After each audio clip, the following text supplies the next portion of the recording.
Deputy of the Major Crimes Division, Habib Balian. We have John McKinney, Director. Gilbert Wright, Assistant District Attorney. Carmack, a Deputy District Attorney. Also on the Menendez team is Ethan Milius. The purpose of today's press conference is to give you an update on the Menendez case. When we last spoke, I informed you that the Menendez case has been on 3 parallel tracks. The first track was the habeas track.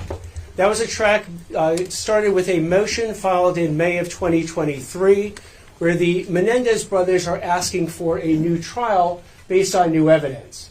About several weeks ago, we filed our informal response dealing with that habeas petition, opposing the habeas petition, and saying that the justification for the new trial based on 2 additional pieces of evidence did not meet the legal standard to warrant a new trial. The second track that the Menendez case is on is the clemency track. This is a petition that the Menendez brothers filed directly with Governor Gavin.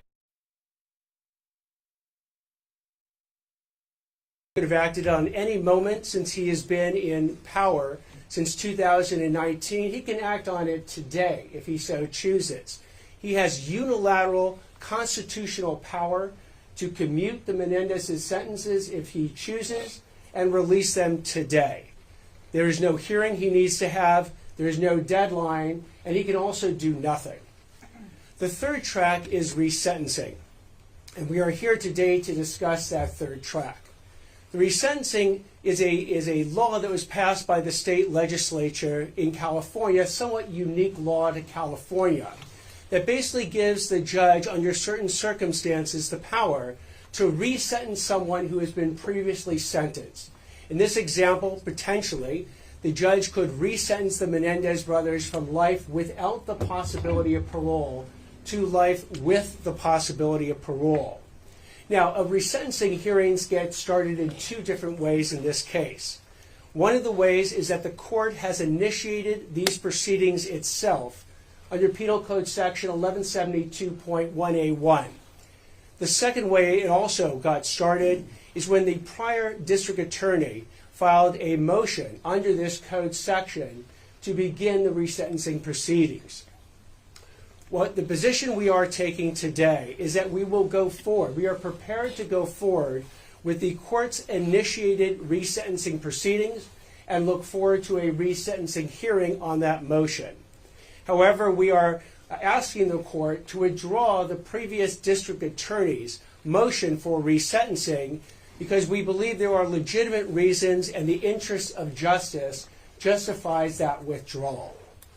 Now, when one deals with resentencing, one of the key hallmarks of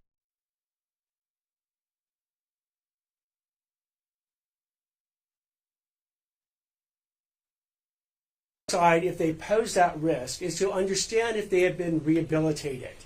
And one way to understand if they've been rehabilitated is have they accepted and exhibited full insight into the crimes that they have committed and accepted complete responsibility for their criminal actions. Governor Newsom gave us a primer on how this actually works when he dealt with the Sirhan parole recommendation that had been made to him back in 2021. At that point, Sirhan, who was the assassin of Senator Robert F. Kennedy in the Ambassador Hotel back in 1968, had been up for parole hearings 16 times. For the first 15 times, the parole board denied parole. But on this 16th time in 2021, the parole board recommended a grant of parole to Governor Newsom. So he looked at the case and he actually issued a written decision. And in that decision, he analyzed the factors that were both in favor of parole, and there's an analogy to resentencing, and the ones that weren't. The ones that were in favor for parole was that at the time of that parole hearing recommendation, Sirhan was 77 years old. He had been in prison for 54 years. He was suffering from a diminished physical capacity. In his childhood background, he had lived through a war-torn area. He was 24 at the time that he committed those crimes. And while in prison for those 54 years, he had engaged in comprehensive involvement in rehabilitative and self-improvement programs. He earned his Associate of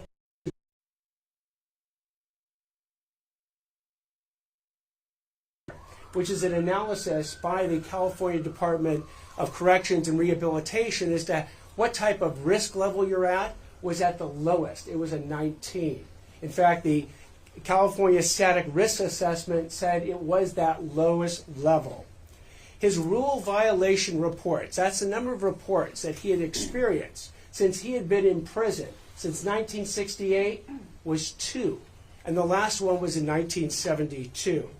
He had letters of support from prison officials, and he had letters of support from 3 of the 9 living Kennedy family members. Yet the governor looked at all those positive factors, recommending parole for Sirhan Sirhan. Now it's in 2021, 2022. But he said that came all those other factors. And that one factor is that Sirhan Sirhan had not demonstrated full insight into his crimes. He had not completely accepted responsibility for his actions based on his multiple stories of what had occurred that night in 1968. So notwithstanding the fact that he did not, he had all these positive aspects, and he had the parole board recommending a grant of parole, in January 12, 2022, the governor wrote that Sirhan Sirhan poses an unreasonable risk of danger to the community and denied that parole. The reason this can be an instructive case is that there are almost no cases right now on Penal Code Section 1172.1, the resentencing statute. But the focus of it is the same focus as we have in the parole context. Is there an unreasonable risk of danger to the community by these particular people? In Sirhan Sirhan, he was a murderer of Senator Robert F. Kennedy, and he shot 5 additional people that night. And here we have the Menendez brothers, who are murderers of their parents the night of August 20th, 1989. While Sirhan Sirhan is 77 at the time that Governor Newsom made his decision, right now the Menendezes are either 57-year-old for Lyle Menendez or 54-year-old for Erik Menendez. 5 years in prison, Sirhan Sirhan served 54 years. They don't suffer from the diminished physical capacity that Sirhan Sirhan does. They had also childhood allegations of physical, sexual, and emotional abuse in their childhood, while Sirhan were charged or convicted of any crimes before his offense. Erik Menendez had been arrested for multiple residential burglaries and received diversion, and Lyle Menendez had also been arrested for multiple residential burglaries. When it comes to rehabilitative programs, yes, both Sirhan Sirhan engaged over the 54 years in significant programs, as have the Menendezes. When it comes to education that they earned, Sirhan Sirhan earned an Associate of Arts degree. Erik Menendez has earned multiple Associate of Art degrees and is currently enrolled in UC Irvine. And Lyle Menendez earned his Bachelor of Arts degree from UC Irvine. As far as classification scores, they're all at the same level, a 19, which is considered the lowest level you can be at in the prison system. With respect to that California Static Risk Assessment, they're all at the lowest level. Rules violations, you had 2 for Sirhan Sirhan, the last one in 19, for Erik Menendez, the last in 2021, and 8 for Lyle Menendez, the last in 2024. They each have letters of support from prison officials, and the Menendezes have multiple letters from all living victim family members aside from one who recently passed. And they received those letters in support of their being released.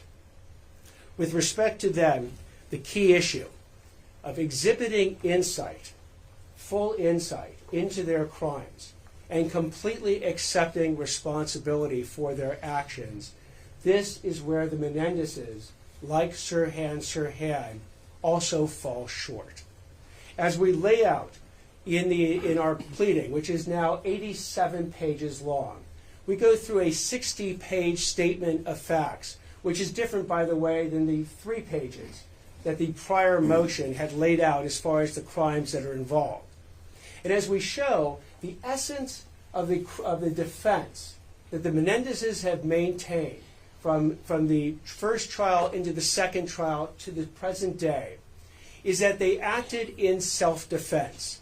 They had an actual fear of imminent harm, in essence, that their parents were going to kill them the night of August 20th, 1989. As we show extensively to make this point, that this case is not, or their defense was not about sexual abuse, because I know that issue has come up many times, but about self-defense. I take you to both Erik, Lyle's, and their own attorneys' statements. At trial, Erik testified, and he was asked, "Did you kill your father because he sexually molested you?" Answer, no. "Did you kill your parents because you hated them?" Certainly no. "Did you kill your parents because you wanted their money?" Answer, no. "Did you kill your parents as an act of mercy?" Answer, no. "Why, Mr. Menendez, did you kill your mother and your father?" "Because we were afraid." "What is it you were afraid of?" "I was afraid of dying." "Who were you afraid was going to kill you?" "My mom and my dad." Lyle Menendez similarly testified as well. It was asked the question, on August 20th, 1989, "Did you or your brother kill your mother and father?" "Yes." "Pay them back for the way they had treated you?" "No." "Why did you kill your parents?" "Because we were afraid." That is the essence of their defense at trial. It was not sexual abuse. The jury was never asked to render a verdict on sexual abuse. It was all about self-defense. In fact, Erik Menendez's attorney, Leslie Abramson, said, "We have never said that because you're abused, you're just," and never will. So the question then is, have the Menendezes exhibited insight into the fact that their self-defense defense was fabricated? And as we go through the iterations of their defense that they issued from the time that they were arrested until the time that they went to trial, until the present day, what you will see is that the self-defense was the last iteration and version of their defenses. Because remember, the first defense that they came out with was, "We didn't do it. That's not us." If you remember the 911 call, if you remember Erik Menendez screaming and crying when the police came out that night, he says to the police, "We're going to kill them," referring to the people who had just murdered his parents. "We're going to kill them. We're going to torture them." Who would have done this thing? The answer is the Menendezes. But their first iteration wasn't that. It was either the mafia or the cartel or the dirty business associates of Jose Menendez. They persisted in this lie not just the night of August 20th, but kept for months and months and months. And had Erik not confessed to his therapist, Dr. Oziel, months later, and that confession been taped, and that confession's tape been turned over to the police, they would have maintained it wasn't us. They convinced not just the media, not just the police, but their family and their friends that they were 100% innocent of these crimes. Until eventually these tapes came out, they were arrested, then they changed to the next iterations. Because the next iteration of the story was when Lyle Menendez gets his girlfriend, Jamie Pisarek, to visit him at prison and says, "I want you to testify that my father drugged you and violently raped you," establishing that Jose Menendez was a violent rapist. He refused to do that. So the next iteration of the story was that Lyle Menendez asked Jamie Pisarek and said to her, "Well, Erik Menendez was raped by my father, but I was raped by my mother. That's a story that was then repeated to Erik and Lyle Menendez's uncle, Carlos Baralt. That Erik Menendez was molested by the father, but Lyle Menendez was molested by the mother. That iteration didn't go forward. The next iteration that ultimately came out at trial, and just before trial, was that both boys were molested by the father. But as you heard a moment ago, that wasn't a defense to the charges of first-degree murder with special circumstances. Because you had to add one more thing that the jury was now going to consider, is not just that they were sexually abused, but they were actually in actual fear of imminent harm, of their lives being taken by their parents the night of August 20th, 1989. So self-defense is the defense that they set forward at the trial. But what we show in our pleading is we go through the timeline to show that the Menendezes have basically engaged in not just the ultimate lie of self-defense, but a whole series of lies around actions that were both premeditated and deliberate, not just sort of immediate responses to their parents somehow threatening them the night of August 20th. We point out that days before the murders on August 20th, on August 18th, the Menendezes drove 120 miles to San Diego to purchase shotguns and ammunition and used a fake ID and a fake San Diego address to make sure that the guns and the ammunition would not be connected to them. The day before the killings, August 19th, they go to a firing range and they find out that the birdshot ammunition that they had bought isn't good enough to kill someone. They're told you need buckshot ammunition in order to actually kill someone, and they buy it that day. Hours before these killings, at roughly 10:20 p.m. on the night of August 20th, Lyle Menendez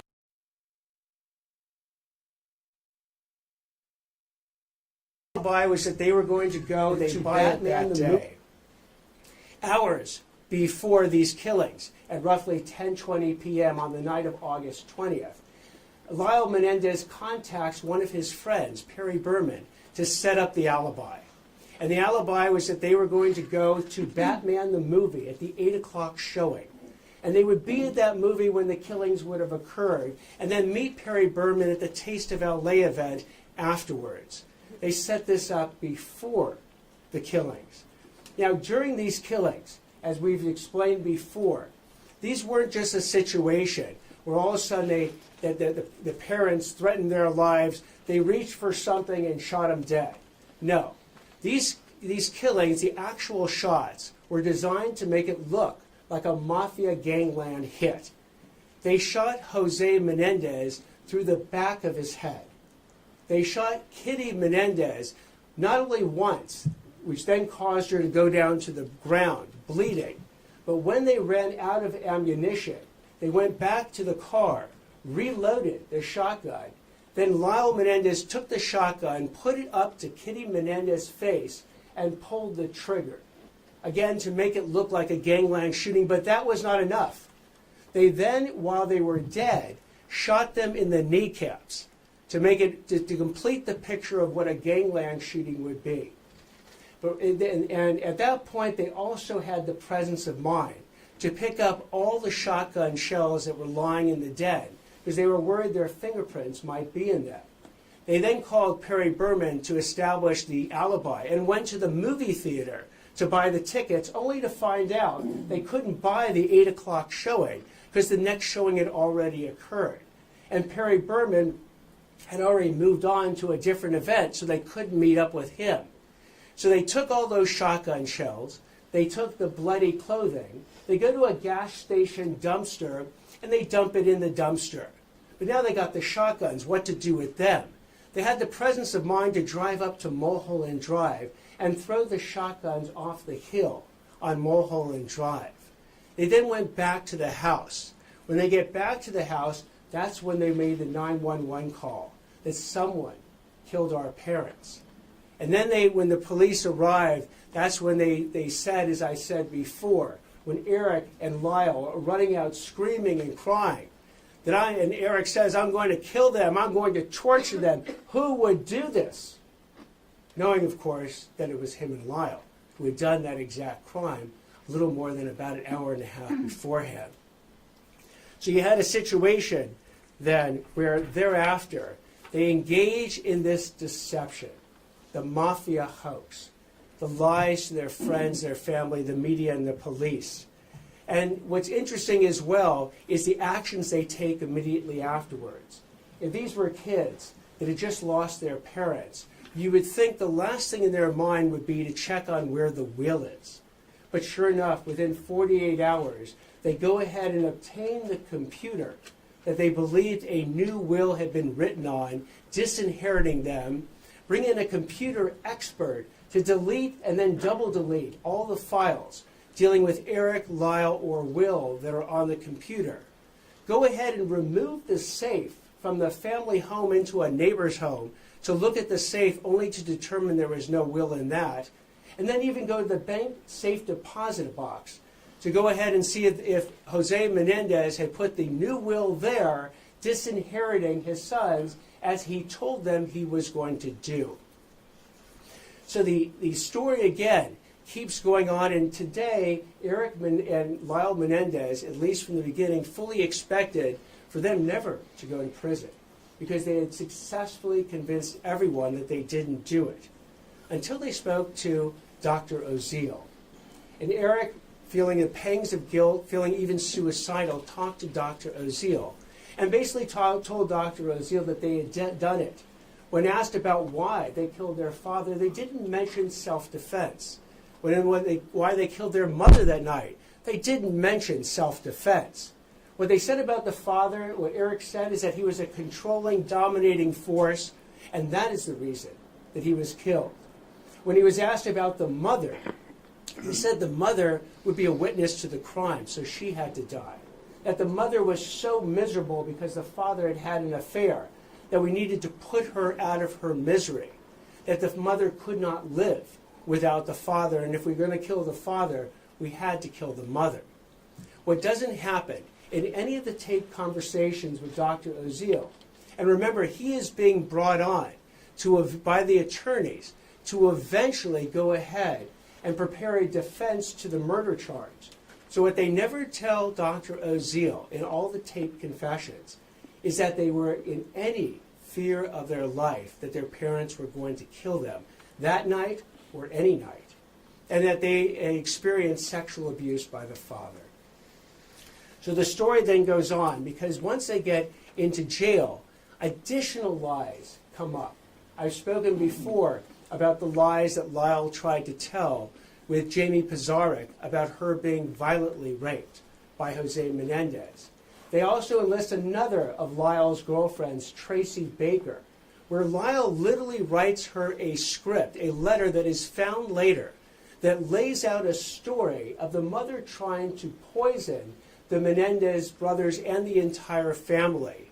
Tracy Baker actually testifies to this false story in the first trial, though not in the second. And not only that, but Erik and Lyle Menendez each testify to this fake mom's going to poison us story. What we also find out is that Lyle enlists one of Erik's friends, a guy named Brian Eslamania, to go ahead and corroborate the self-defense story. How is he going to do it? Because the letter that Lyle writes to Brian Eslamania, which is actually found by the police, he has detailed instructions down to the actual word that Brian's supposed to say that the day before these killings, the Menendez brothers came to him to get his handgun in order to establish that they had this fear of their parents even at 24 hours before and tried to get a handgun. That is actually disproven. And when it's disproven, again, Brian Eslamania says, look, I didn't have that conversation with the Menendez brothers, and I didn't even have a handgun to give them even if they said that I did. So you had these situations. The Brian Eslamania attempted suborning perjury. The Jamie Pizarnik attempted suborning a perjury. And the Tracy Baker actual suborning a perjury. that the Menendez brothers engaged in to establish this self-defense. But it failed. And the reason we know it failed is that a jury heard all this evidence. And the jury, the second jury, the first jury hung. But the second jury that heard all this evidence rejected the self-defense and found them guilty of first-degree murder for both parents with special circumstances. And what's also important to note is that this conviction has been run by 5 different courts over the last 30 years. It went to the California Court of Appeals. It went to the California Supreme Court twice. It then went to the U.S. District Court. It then went to the U.S. Ninth Circuit Court of Appeals. The Menendezes have brought up every single argument that they bring up now about the faulty jury instructions, the exclusion of certain sexual abuse evidence at the trial, about certain other court rulings, and it's been rejected and rejected and rejected over and over and over again. So, in looking at then whether or not the Menendezes have exhibited the full insight and complete responsibility for their crimes, they have not. Because, and we outline this in 20 different lies that they have told, which is an attachment to our submission. They have told 20 different lies. They've actually admitted to 4 of them, but 16 lies remain unacknowledged. They persist in these lies to this very day. So like with Sirhan not being able to exhibit full insight into his actions, so too the Menendez brothers failed to exhibit full insight into their actions. Let me give you 4 examples where they've actually admitted to the lie. Erik and Lyle lied on the 911 call about just discovering their parents' bodies. Again, when they were found out and the tapes came in, they admitted to that lie, and I mean the lie of the 911 call. The second lie that they've admitted to is that they lied to the police, family, and friends and the media about their involvement in the murders. Again, when their confession came out on tape, they had to admit to that in the first and the second trial. They admitted that they lied to the police, family, and friends, suggesting the mafia was involved in the murders. And Erik admitted that he lied when he told his expert psychiatrist, Dr. Vickery, that his parents would kill him because his father's homosexual lover warned him that he was in danger 2 days before the murders. This is something that Erik Menendez told Dr. Vickery, and then months and months later finally recanted and told Dr. Vickery that that was a lie. But there are 16 lies that remain to this day that have been affirmed as recently as last year, where they affirmed the self-defense and they've never admitted to the suborning of perjury of others or the attempted suborning perjury. These lies include when Erik and Lyle claimed that their parents were going to kill them, that they had to act in self-defense by murdering them first. That the Brian S. Lamina letter, that they basically tried to suborn perjury from Brian S. Lamina, telling him to testify that they borrowed one of his handguns the night before the murder.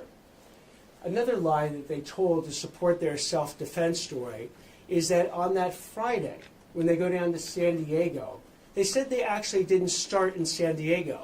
They said they started at the Big Five sporting goods store in Santa Monica to try and buy handguns. That unfortunately there was a 14-day waiting period, they said, so they couldn't buy the handguns at that Big Five sporting goods store in Santa Monica. They both testified to this. Turns out, as the evidence came in at trial, the Big Five sporting goods store in Santa Monica hadn't sold handguns for 3 years at that point. So it was impossible for them to have actually gone and tried to purchase a handgun instead of a shotgun that particular day. They've never admitted that they provided that fake ID and fictitious address to buy those shotguns in San Diego in order to conceal their connections to the shotguns and the ammunition. They just said that they used a fake ID because they had driven all the way down to San Diego and forgot their California driver's licenses. They testified that the day before the murders, they had stayed away from the home all day that Saturday, even though a witness came forward, who was the pool repairman, who said they were playing tennis that day at the house and disrespecting the parents who were in front of them. Again, another lie which they have never acknowledged. They lied when they said they didn't plan that alibi before the murders.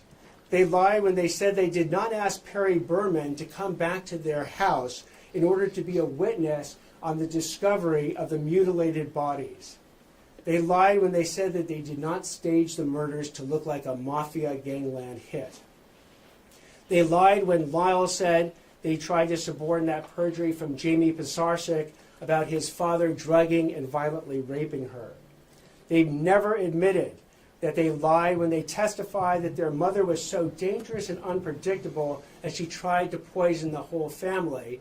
And they never admitted the suborning of perjury from Tracy Baker when they actually got one of Lyle's girlfriends to testify to the fake mother's poisoning the family story at trial. They further lied when they testified that they thought their parents were going to kill them during their Saturday afternoon fishing trip.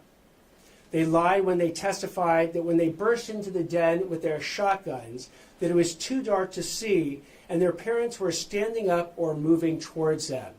Expert testimony showed that at all times the parents were seated on the couch when they were shot, or mom was on the ground bleeding to death when Lyle came back and shot her in the face.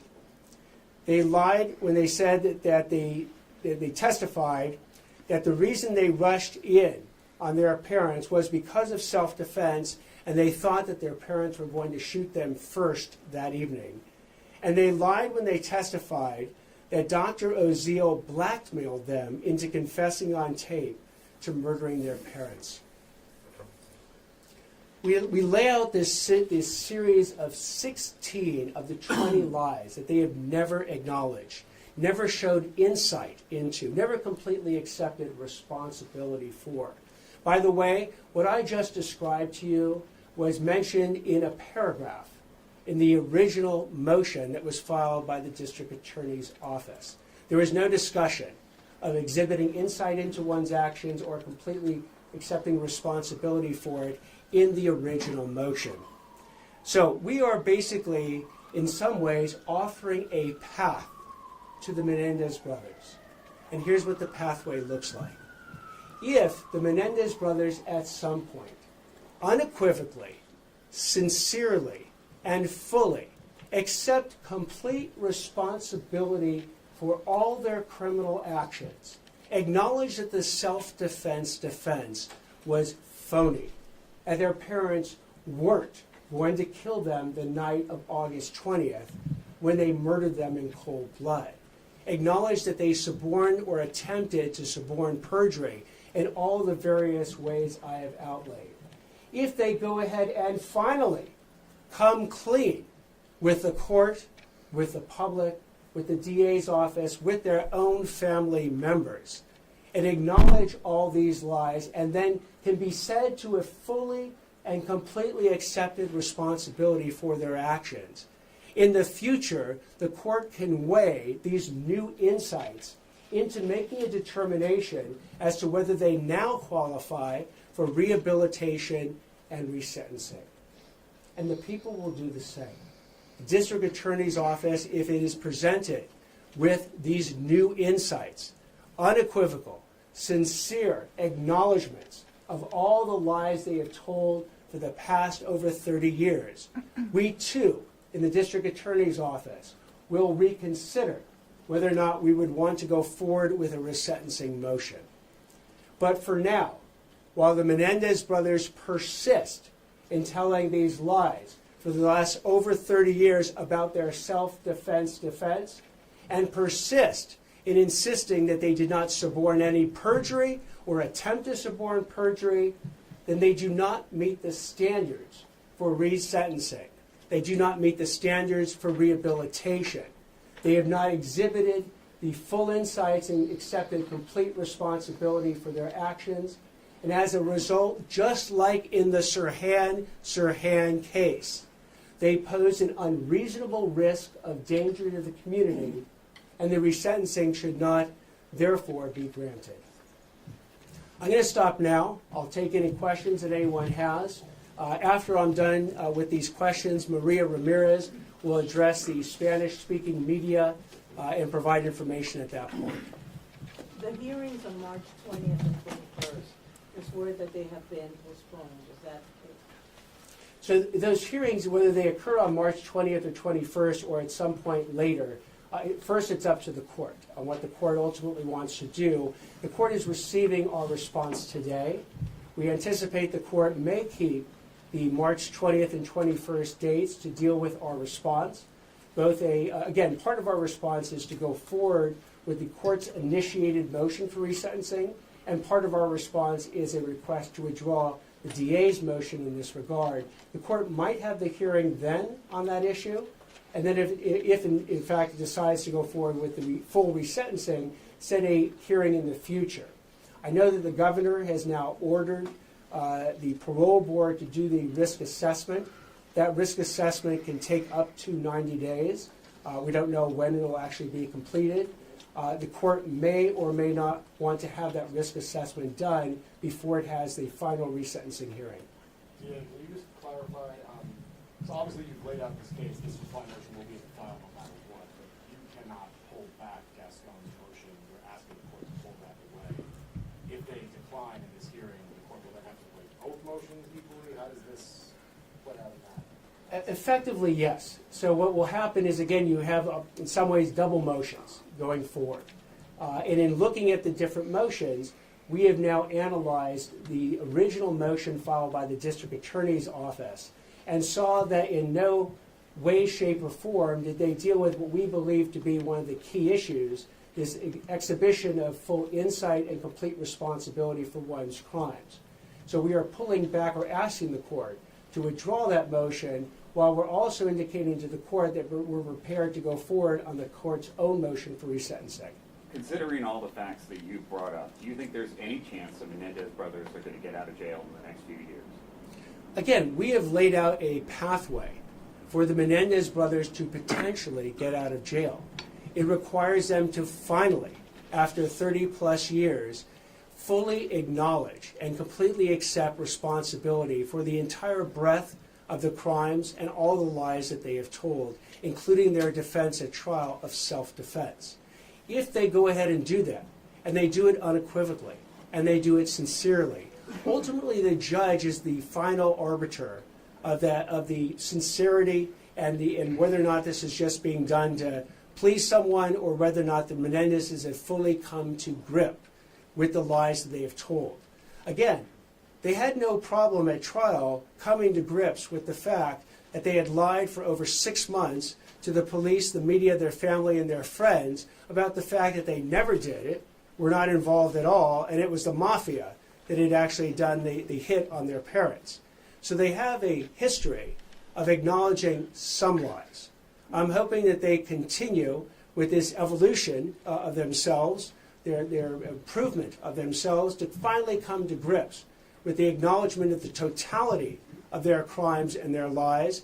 And at that point, the court may very well entertain the idea that they have met all the criteria to not only be rehabilitated, not only no longer pose a danger to society, but to be resentenced. But you don't think they're getting out of jail until they do that?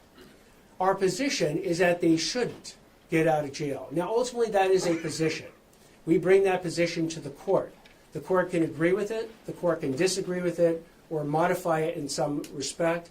I'm sure that the Menendez's lawyers will be arguing that the court should go forward now with the resentencing. I've spoken to the Menendez family members. And by the way, I spoke to the Menendez family members who support the Menendez brothers before I spoke to Milton Anderson, who recently passed. I spoke to him after I spoke to the Menendez family members, and they certainly would like him out, or them out, tomorrow. And they'll be encouraging the judge to do the resentencing now. But as we have looked through the facts and the law, and that's what's governing our opinion. It's not emotion, it's the facts and the law. They have failed to meet these requirements to show that they are no longer an unreasonable risk of danger to the community, and that is why our position is that resentencing, if it occurs, they shouldn't actually be resentenced. A note on the family. Have you called the family by any chance and notified them of your decision today? We have not actually spoken directly to the family today. We filed this at the earliest possible time we could at 8:30. We're having this press conference at 10. But when I spoke to the family before, it was an over 3-hour meeting with the family members, the over 20 family members that support the Menendezes being released. And we talked about their rehabilitation in prison. We talked about their beliefs of what happened at the time of the crime. We had a very wide-ranging conversation, and I sat there and I listened to it all. But it does not eliminate the fact that in order to show a full and complete acceptance of responsibility and show full insights into one's criminal actions, that as we have laid out in detail, the self-defense defense was a fabrication. They need to admit to that. They need to admit that they suborned or attempted to suborn all the perjury. And at that point, we might be in a position, if they do it sincerely and unequivocally, to be in a position to then go back to the court and recommend resentencing. Dean Hochman, on the note of the family. Right here. Couple of weeks. What if they do that in the next couple of weeks before the resentencing hearing? They acknowledge everything, and would you find that to be sincere? Would that change your Given that opinion? you talked about all the lies they've said, how would anything that they would tell you, how would you deem that to be sincere after you've gone through this whole litany of lies that you claim they've made? I will address in the same way that people ultimately were able to believe the Menendezes when they admitted to the first several lies, the first 4 lies. Because remember, at that point, you had a situation where the Menendez brothers said, we didn't do it. The mafia did it. But they took the stand repeatedly at trial and said under oath that no, we lied when we said we didn't do it. We lied when we said the mafia is the one who gunned down our parents. And they were able to, again, express under oath that belief, and they did it over and over and over again. So if the Menendezes go ahead and want to, at any point, whether it's today, whether it's weeks from now, months from now, or years from now, finally and unequivocally express that they and acknowledge the lies that they have told and persisted in for over 30 years, then we will certainly evaluate the quality of that sincerity and decide whether or not it's real or fake, whether or not it's just designed to get out of jail, or whether or not they truly believe and acknowledge the full breadth of the crimes and lies they have told in deciding what to do at that point. And as importantly, the court will have to make that decision, and that decision is the court and the courts alone to make.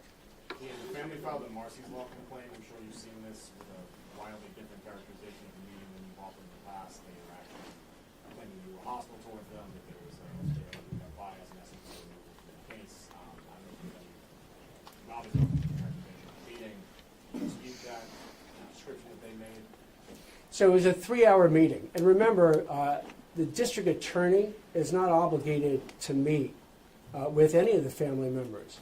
Not even obligated to necessarily, certainly not obligated to meet in person. I could have taken written communications from any of the family members and actually did receive some written communications. But I sat there for over 3 hours. I didn't tell any of the Menendez family members what to say or what I wanted them to say. I said, whatever you want to say to me, please say it. And I sat there and listened to everyone who wanted to speak to me until they were done speaking. So if they've characterized that meeting in whatever way they're going to characterize it, so be it. I understand that the Menendez family members want, the ones that are supporting this, want the Menendezes out today. They could go to the governor if they wanted to actually achieve that, literally go to the Governor Newsom today, and he could commute their sentences and release them today. I, on the other hand, am bound by the facts and the law as it pertains to an analysis of whether or not resentencing is appropriate. And that is what I've done. You know, again, the jury heard this self-defense defense way back when, and the jury rejected it. We're just basically, in many ways, following the jury's verdict, from way back then, while the Menendezes have for over 30 years not only rejected the jury's verdict, but persisted in the lie of self-defense and the related lies I've talked about. In the back, Why yes. still go through with this while it's in the governor's hands? Some could say it makes no sense. Why go through the resentencing? That's actually up to the court. The court can decide to continue a hearing and wait for the governor to weigh in. The court can keep the hearing on March 20th and 21st. District attorney is not going to tell the court what to do in this respect. What about yes, over here. What about the issue of the age they were when they committed these crimes and how laws have changed with regard to life without the possibility of parole? A good point. Sirhan was 24 years old, and the law says that youthful offenders are under the age of 26. If you actually look at the governor's decision dealing with Sirhan, he mentioned that he has to give special consideration to the age of a particular person, particularly if they're under 26, that the law requires. And so, too, for resentencing, should the court give such consideration to the age of the offender. Sirhan was 24, Lyle Menendez was 21, Erik Menendez was 18 when they committed their murders. So yes, we need to give that consideration to the age of the offender. And I use the example of Sirhan, where that consideration was given, but yet the failure to exhibit full insight into one's actions and completely accept responsibility for the breadth of one's crimes overcame the pro-parole factors that the governor considered. Going back to what the family had claimed in their letter to the U.S. Attorney's Office, beyond how they framed the meeting, they say in an ongoing way you are biased against the Menendez brothers. How do you respond to those claims? I am not. As I've said, not only am I not biased, but I will follow the facts and the law wherever they take us. And in fact, so much so that I've explained in quite long detail exactly where the lack of insight into their criminal actions occurs. I've outlined 16 different lies, 20 lies total, 4 of which they've acknowledged, 16 of which they have not. So I've outlined a pathway in the district attorney's position on how the Menendezes could exhibit these new insights. Now, whether they're sincere, whether they're unequivocal, that's between the Menendezes and mostly the court as to whether or not the court actually believes them. But if that were to occur, then I've said the district attorney's office, if it believed that these new insights were sincere and unequivocal, and we would reconsider whether or not we would go forward on a resentencing motion. You referenced your new filing is 60 pages, and the filing from your previous DA's office was just 3 pages. What I meant to reference, if I wasn't clear, is our statement of facts dealing with the crime was 60 pages. The statement of facts dealing with the crime in the original motion was 3. And if you look through, I'm sorry? Do you think that was incomplete? Do you think they did a poor job or poor framing? I think it was incomplete because they never undertook the key analysis of whether or not the Menendez brothers have exhibited this full insight into the breadth of their criminal actions or completely accepted responsibility for all of them. As a result, we spent, and also the original pleading focused mostly on the probation report, statements made in the probation report. We went to the trial. If you actually look at our 60 pages, there are references to trial transcripts. There are references to court appellate opinions that analyze the facts. We didn't rely on a probation report where a probation officer is summarizing testimony, where that testimony is not under penalty of perjury and not subject to cross-examination. We went back to the source materials. Now, what was involved in that? It was a review of most of, 50,000 pages of trial transcripts from 2 months-long trial, thousands of pages of prison records, hundreds of hours of videotaped testimony. We also spoke to prior prosecutors, defense counsel, the Menendez family members, as I mentioned, and law enforcement. So we did as best over the last several months a full debrief and download on the Menendez case to arrive at the position that we've arrived at today. I'll take one more question right here. Who would they have to tell that they accept or take responsibility for those lies or actions? Who would they have to express it to? They can do it in any form. Ultimately, it has to be to the court, because the court will be the arbiter and the judge of whether or not the Menendez brothers have finally exhibited full insight into their crimes and completely accepted responsibility for them. So, however the Menendez brothers want to convey that sincerity and that unequivocal admission that they have lied to everyone for the past 30 years on their key defense of self-defense, suborning perjury, and attempting to suborn perjury, I will leave to the Menendez brothers and their counsel. It has to be during a hearing. It can be in any form. They can do it with declarations. They can do it with videotape testimony. They can do it at the actual hearing itself. I'm not going to in any way suggest how they do it. They have a very qualified counsel who can advise them how to do it. It's up to them, though, on whether or not they want to do it. All right, I'm gonna stop right now. I will turn it over to Maria Ramirez for any one-on-one interviews. They'll be in the green room. And thank you very, very much for being here today.